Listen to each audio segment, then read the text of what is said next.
Assalamualaikum warahmatullahi wabarakatuh. Alhamdulillah hari ini bertemu lagi bersama Miss Afisa. Hari ini kita masuk di pertemuan ke-10 geometri transformasi. Nah, pada pertemuan kali ini kita akan membahas translasi.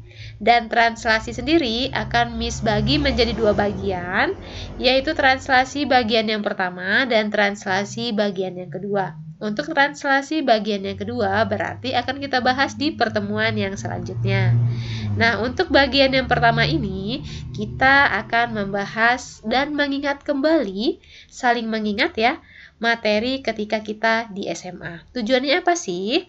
Tujuannya adalah agar materi ketika kita SMA bisa terhubung dengan materi ketika di perkuliahan, dengan tujuan agar materi di perkuliahan lebih mudah dipahami. Sehingga nanti ketika kita membuktikan sesuatu, oh ternyata terhubung dengan materi di SMA. Sebenarnya translasi itu bentuknya seperti ini. Ternyata ada perbedaan antara bentuk transformasi yang lainnya. Nah, berarti cakupan materi kita pada hari ini tentunya kita akan membahas pengertian dari translasi. Nah, sebenarnya apa sih? Translasi itu dengan bahasa yang lebih mudah dipahami. Kemudian kita akan membahas konsep translasi berdasarkan koordinat kartesius. Jadi sama seperti refleksi ya, kita mempelajarinya juga dengan koordinat kartesius. Sebenarnya bentuk translasi ini seperti apa? Gitu di dalam koordinat kartesius. Kemudian kita akan mempelajari contoh translasi pada titik, contoh translasi pada garis, dan contoh translasi pada bidang. Oke, langsung saja untuk yang pertama kita masuk di pengertian dari translasi. Nah, untuk pengertian dari translasi, apa sih translasi? Karena ini adalah materi ketika di SMA, tentunya translasi ini adalah istilah yang familiar. Kita kenal ya, sudah kita kenal karena sudah dipelajari di SMA. Nah, berarti apa? Translasi itu dikenal dengan istilah pergeseran. Berarti apa? Translasi adalah suatu transformasi yang memindahkan setiap titik pada bidang dengan jarak dan arah yang tetap. Translasi juga disebut dengan transformasi yang bersifat isometri. Nah, kenapa sih Miss bisa disebut sebagai isometri? Nah, nanti kita lihat di contoh-contohnya. Kenapa bisa disebut sebagai isometri? Dan yang diingat, translasi adalah sebuah pergeseran. Oke. Untuk yang selanjutnya, kita akan membahas konsep dari translasi berdasarkan koordinat kartesius. Nah, kita tahu koordinat kartesius itu terdiri dari sumbu X dan sumbu Y. Sumbu X sendiri ada sumbu X yang positif, ada sumbu X yang negatif. Dan sumbu Y sendiri ada sumbu Y yang positif dan ada sumbu Y yang negatif. Berarti apa sih di dalam translasi, di dalam geseran? Apa yang harus kita ingat? Berarti ketika bergeser ke kanan, berarti dia mewakili pergeseran ke arah sumbu X yang positif. Nah, ketika dia bergeser ke kiri, berarti dia mewakili pergeseran ke arah sumbu X yang negatif. Kemudian kalau bergeser ke atas gimana, Miss? Kalau ke atas berarti dia mewakili pergeseran ke arah sumbu Y yang positif. Kalau dia bergeser ke bawah berarti mewakili pergeseran ke arah sumbu Y yang negatif. Nah, 4 poin ini yang sebenarnya harus kalian ingat di dalam koordinat kartesius. Jadi ketika bergeser ke kanan itu berarti apa ya? Ketika bergeser ke atas itu berarti apa ya? Nah, itu yang harus diingat. Nah, sekarang kita masuk langsung di koordinat kartesiusnya. Misalkan nih, Miss punya titik ya, ini soalnya Miss ambil sembarang. Misalkan Miss punya titik A 3,2. Nah, berarti kalau 3,2, 3 ini mewakili sumbu X-nya, dan 2-nya mewakili sumbu Y-nya. Nah, karena dia positif, berarti dia mewakili pergeseran ke arah sumbu X yang positif. Jadi dia bergeser ke kanan ya, berarti dari sumbu X bergeser ke kanan, berarti 1, 2, 3. Nah, berarti di sini. Kemudian dia duanya positif. Berarti kalau positif karena dia mewakili Y, berarti Y-nya ke arah atas ya, ke atas. Jadi 1, 2. Nah, di sini. Kira-kira titiknya di sini ya. Berarti titiknya A 3,2. Nah, katanya digeser ke kanan 4 satuan. Berarti dari titik A ini digeser 4 satuan ke kanan. Nah, berarti kalau ke kanan dia sumbu X positif. Berarti dia ke kanan ya. 1, 2, 3, 4. Nah, di sini kan berarti kemudian dan ke bawah 5 satuan. Ingat kalau ke bawah berarti mewakili sumbu Y yang negatif. Berarti ke bawah 5 satuan. Kita hitung 1, 2, 3, 4, 5. Nah, kira-kira di sinilah titiknya. Nah, kira-kira ini titik apa sih? Berapa titik ini? Kita lihat di sini nih kira-kira titiknya berapa. Kita lihat dari sini kita hitung. 1, 2, 3, 4, 5, 6, 7. Berarti ini untuk X-nya 7 ya, karena dia bergeser ke kanan. Kemudian dia untuk Y-nya dia negatif ya. Negatif ini ya, Y-nya bagiannya negatif. Berarti 1, 2, 3. Berarti dia min 3. Berarti titiknya apa? Aksennya 7, min 3. Artinya pergeseran titik A 3,2 digeser ke kanan 4 satuan dan ke bawah 5 satuan adalah 7, min 3. Nah, ini bisa kita tulis dalam bentuk matriks seperti apa?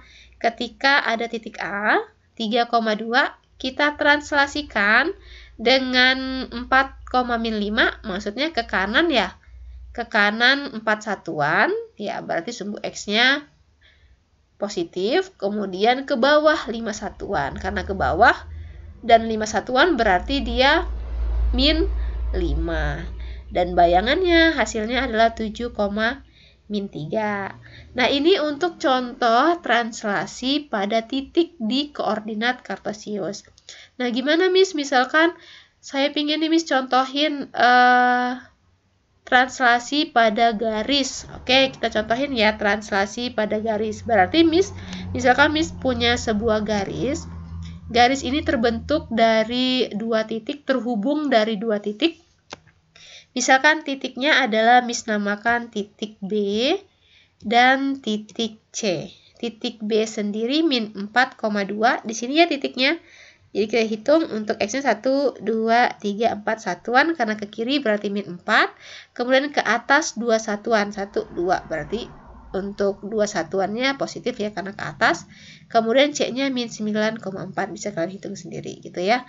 Nah, gimana sih caranya melihat geserannya gitu. Nah, misalkan nih, ini Miss ambil sembarang, Miss geser ke kanan 2 satuan, kemudian ke atas 2 satuan.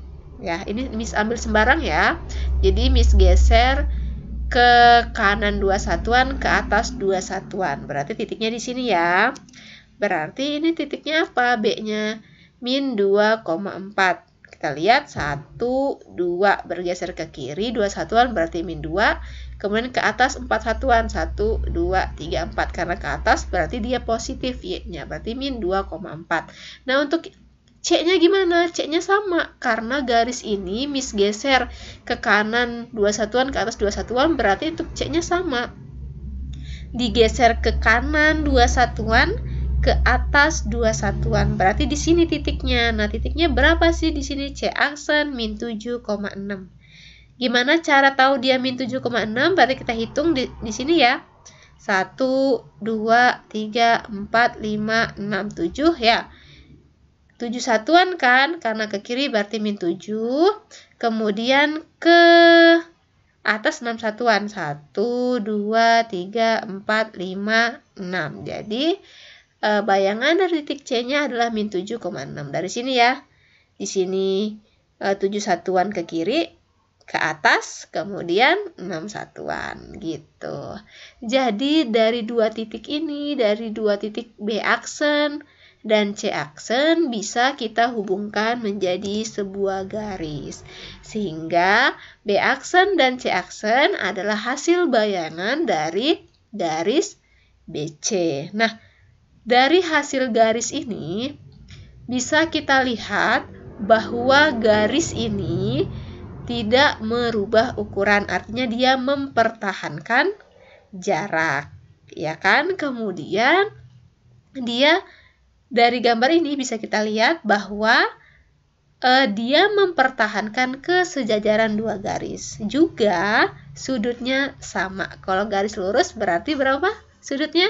180 derajat. Nah, dari pernyataan ini sebenarnya isometri itu terbukti. Karena isometri itu mempunyai sifat yang pertama, dia mempertahankan besar jarak ya, kemudian mempertahankan besar sudut dan mempertahankan kesejajaran dua garis gitu.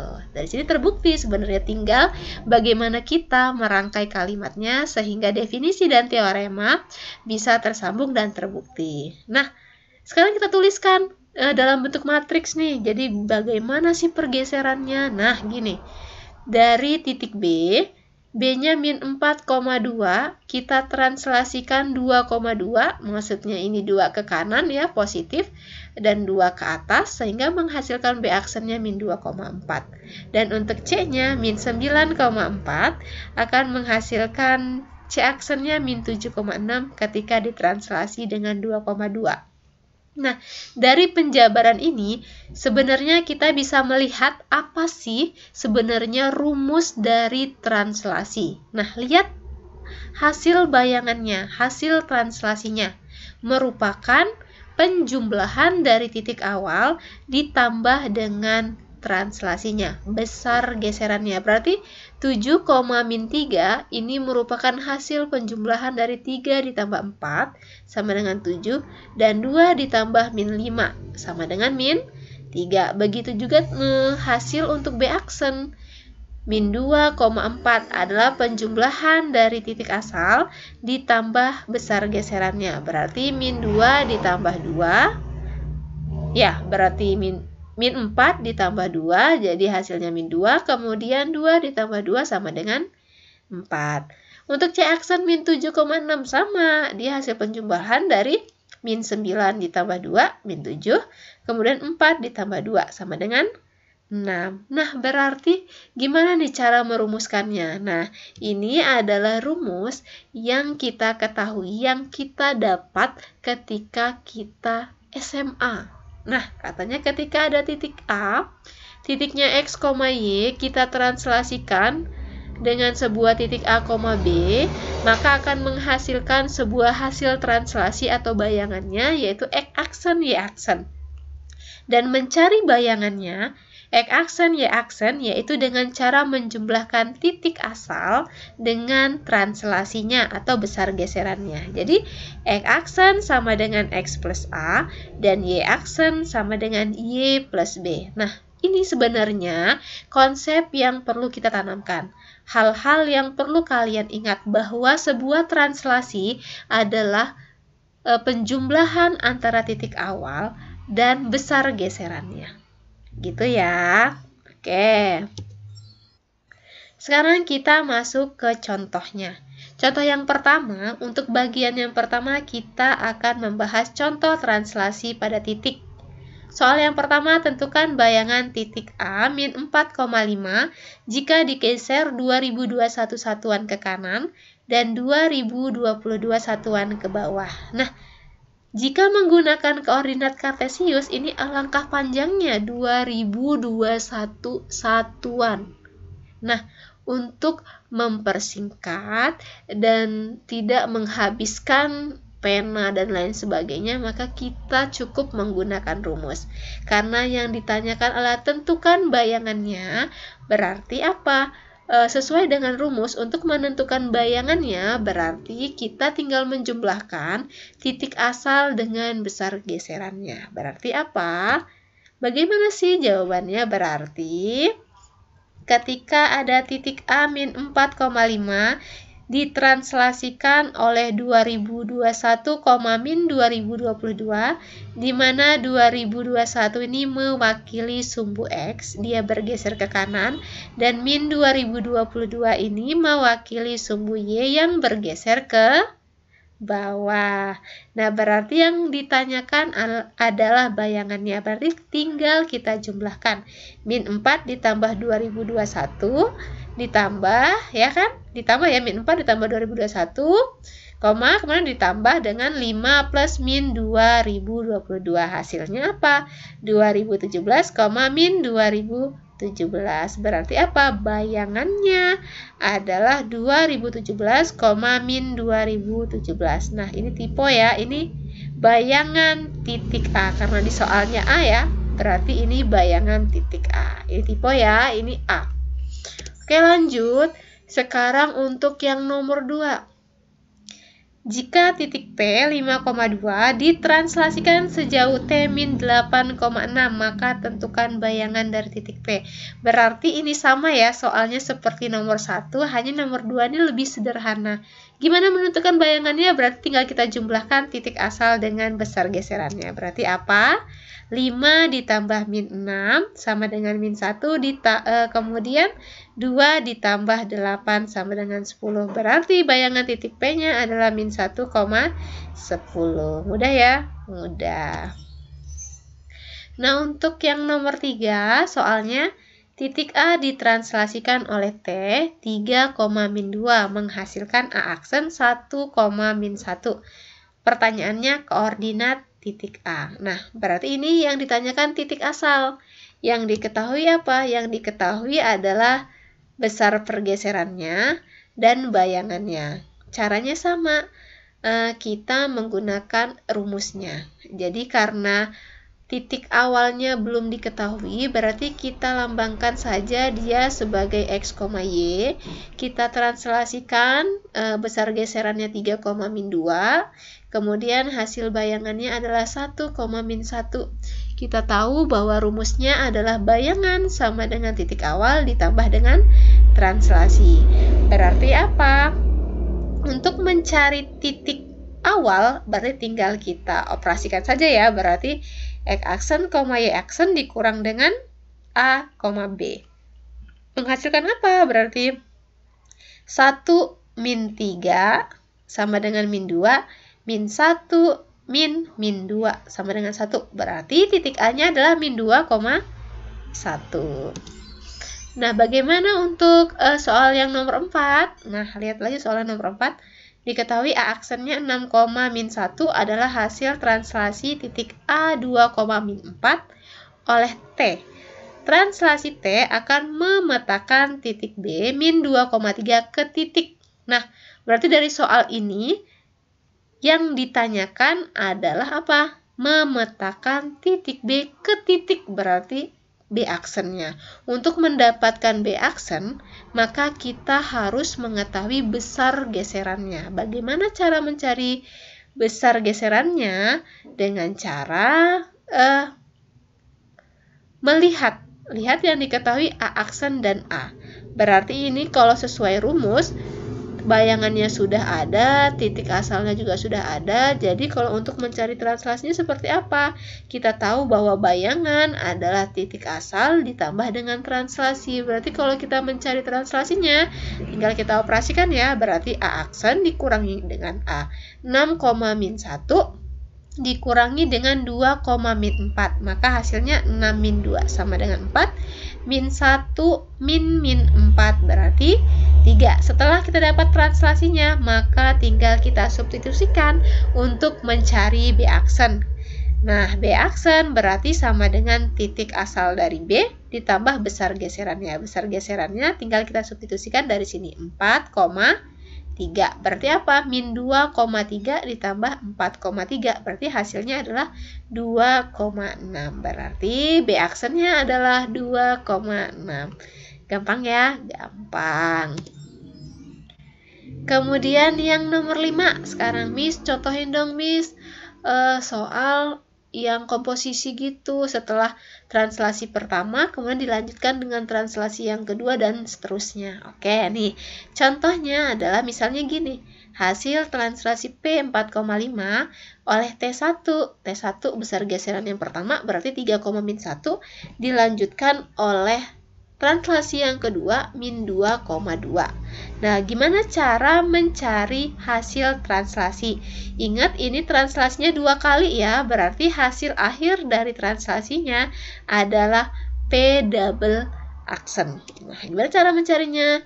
Ingat, bayangan itu adalah hasil titik awal ditambah translasinya. Berarti kalau translasinya lebih dari 1, kita jumlahkan satu per satu. Jadi, P double aksen sama dengan P ditambah T1 ditambah T2.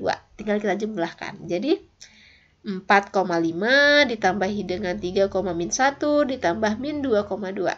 Nah, berarti 4 ditambah 3 ditambah min 2 sama dengan 5. 5 ditambah min 1 ditambah 5 ditambah min 1 ditambah 2 hasilnya 6. Berarti P aksennya berapa? Hasil akhir dari translasinya adalah 5,6. Oke, lanjut untuk nomor yang 6. Nomor yang ke-6, karena diketahui sama nih modelnya sama nomor 5, cuman dia beda sedikit aja di geserannya. Ada sumbunya yang belum diketahui sebenarnya besarannya berapa gitu. Titik A min 1, min 3 ditranslasikan oleh translasi yang pertama yaitu A, min 4. Dilanjutkan translasi oleh T2 1, B menghasilkan A double aksen 1, min 2. Maka pertanyaannya hasil dari A min 2B. Berarti dari soal ini tugas kita adalah mencari A min 2B. Berarti untuk mencari A min 2B, kita harus tahu besarnya A itu berapa, besarnya B itu berapa. Nah, gimana caranya? Nah, lihat, ini adalah translasi sebanyak 2 kali. Berarti nanti di sana ada A double aksen. Nah, berarti kita bisa menggunakan rumus dari A double aksen. Nah, A double aksen atau bayangan dari translasi akhirnya adalah titik awal ditambah seluruh dari translasi. Berarti apa? A aksen sama dengan A ditambah T1 ditambah T2. Berarti A double aksennya 1, min 2 sama dengan min 1, min 3 ditambah A, min 4 ditambah 1, B. Berarti hasilnya apa? 1, min 2 sama dengan A, B min 7. Nah, dari persamaan ini kita ketahui bahwa A-nya sama dengan 1 dan B min 7 sama dengan min 2. Berarti B-nya sama dengan apa? Min 2 ditambah 7 sama dengan 5. Dari sini kita telah selesai mencari A-nya sama dengan 1 dan B-nya sama dengan 5. Sekarang tinggal kita substitusikan ke pertanyaannya. Pertanyaannya adalah A min 2B. Berarti apa? 1 dikurangi dengan 2 dikali 5 sama dengan berapa? 1 min 10 sama dengan min 9. Oke, ini contoh untuk translasi pada titik. Nah, sekarang kita akan membahas yang kedua, bagian yang kedua, yaitu contoh translasi pada garis. Ingat persamaan garis, kita misalkan punya garis K, 3x plus 2y min 4 sama dengan 0. Ditranslasikan dengan T min 3,5. Pertanyaannya, tentukan bayangan dari garis tersebut. Berarti kita sudah mempunyai garis awal, sudah mempunyai translasi. Yang tidak diketahui adalah bayangan garisnya ya. Nah, berarti apa? Kita masukkan ya di dalam rumusnya dulu. Karena titiknya belum diketahui, titik asalnya, berarti kita misalkan x, y, kemudian ditranslasikan dengan min 3,5, hasilnya x aksen, y aksen. Nah, berarti kita tahu kalau bayangan merupakan hasil dari titik awal ditambah besar geserannya. Berarti untuk x aksennya sama dengan x min 3, y aksennya sama dengan y plus 5. Nah, dari persamaan ini kita ketahui hasil dari x aksen dan y aksen.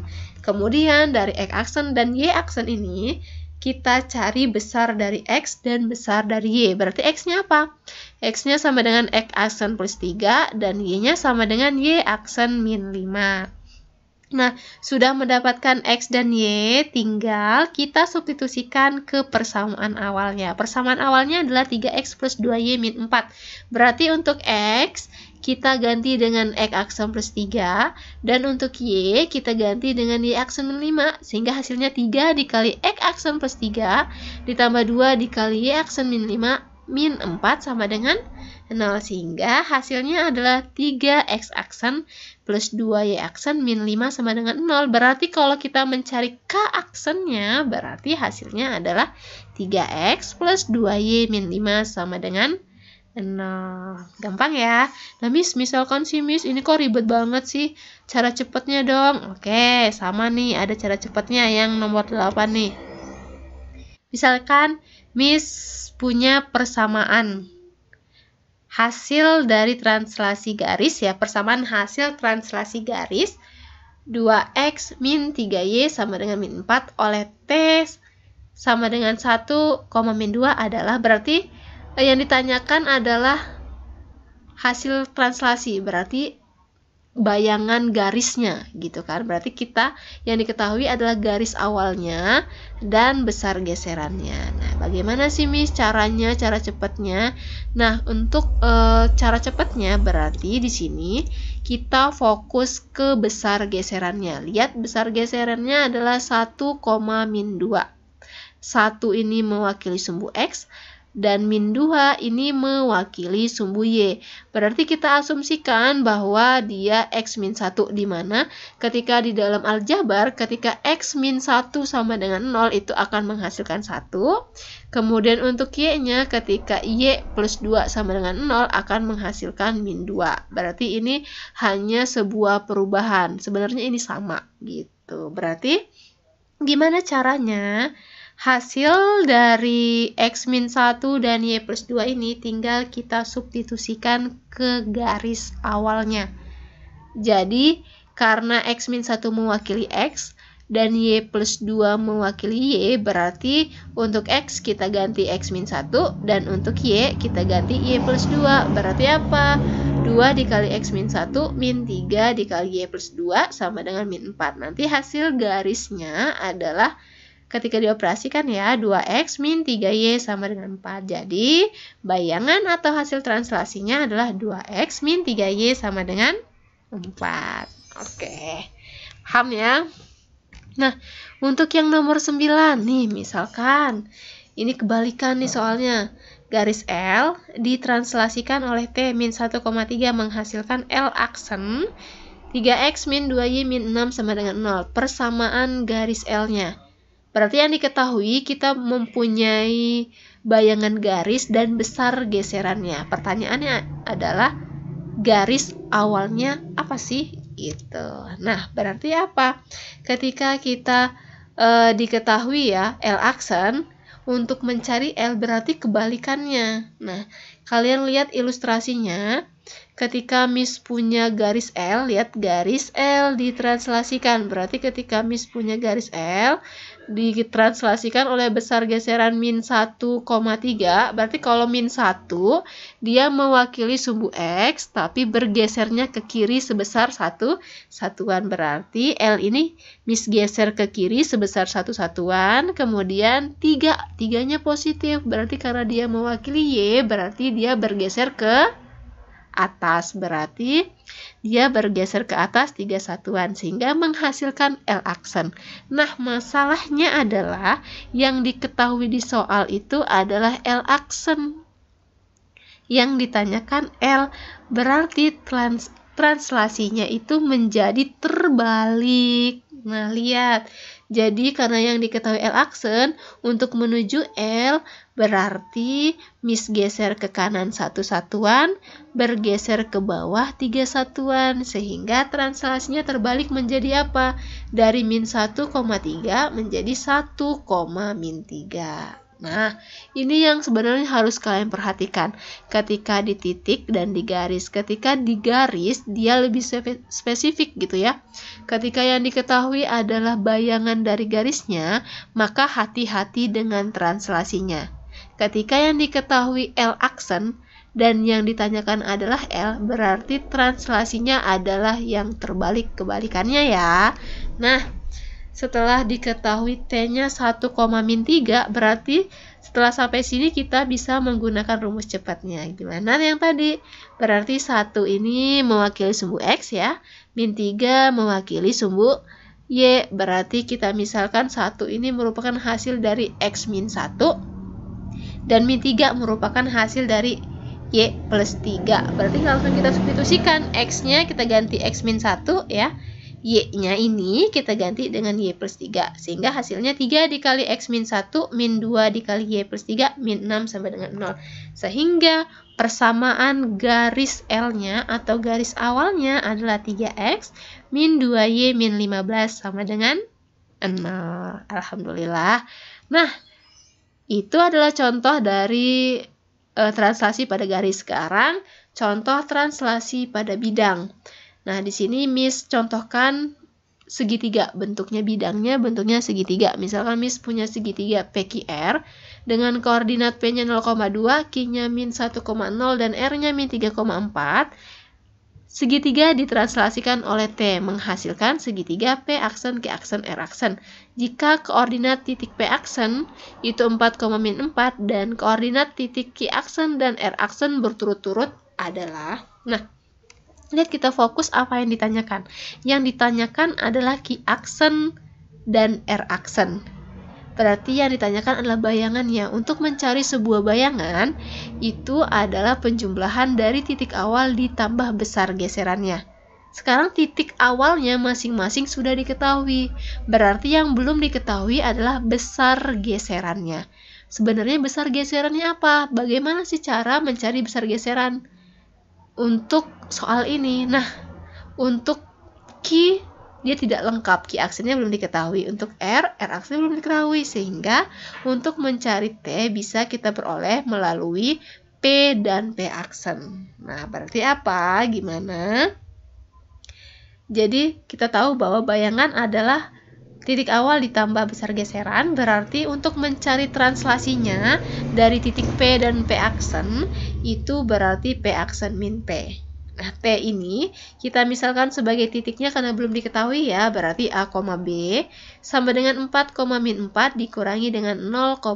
Berarti hasilnya 4 min 0 sama dengan 4, min 4 min 2 sama dengan min 6. Jadi, besar geserannya adalah sebesar 4, min 6. Nah, dari besar geseran ini tinggal kita cari Q aksennya berapa, R aksennya berapa. Jadi apa? Kalau Q aksen berarti titik awal Q ditambah besar geseran. Besar geseran diperoleh dari sini ya, 4, min 6. Berarti tinggal kita jumlahkan min 1 ditambah 4, 3. 3 ditambah min 6 sama dengan min 6. Dan R sama R aksen atau bayangan dari R adalah titik awal R ditambah dengan besar geseran. Berarti min 3 ditambah 4, kemudian 1 ya, dan 4 ditambah min 6. Berarti min 2. Berarti sudah terjawab ya, Q aksennya sebesar 3, min 6 dan R aksennya adalah 1, min 2.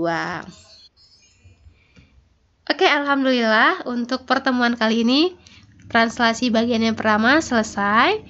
Alhamdulillah, semoga pertemuan kali ini mudah untuk dipahami. Jangan lupa pertemuan selanjutnya kita akan membahas sama, yaitu translasi tapi bagian yang kedua berkaitan dengan definisi secara matematis, teorema dan contoh. Seperti itu. Oke, cukup untuk pertemuan kali ini. Semoga pertemuan kali ini mudah untuk dipahami. Oke, Miss akhiri. Wassalamualaikum warahmatullahi wabarakatuh. See you.